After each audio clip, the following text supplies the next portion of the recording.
मी नंदकुमार पुंडलिक भंडारे, श्रेणी पोलीस उपनिरीक्षक, पोलीस ठाणे सातारा, छत्रपती संभाजीनगर।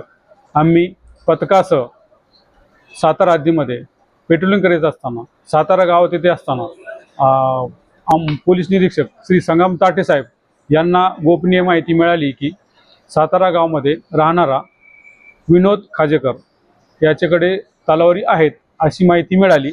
तसेच त्या संदर्भाने एक सोशल मीडियावर व्हिडिओ व्हायरल झाला होता, म्हणून आम्ही सदर ठिकाणी जाऊन खात्री करून जप्ती पंचनामा केला व छापा टाकला। तर छापा टाकल्यामध्ये विनोद खाजेकर याच्या घरी 3 तलवारी मिळून आल्या।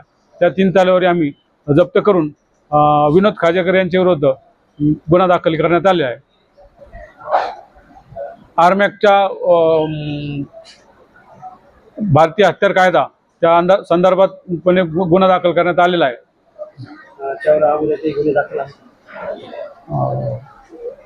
खाजेकर मिळाल्यानंतर त्याची चौकशी करून अधिक तपास करीत आहोत।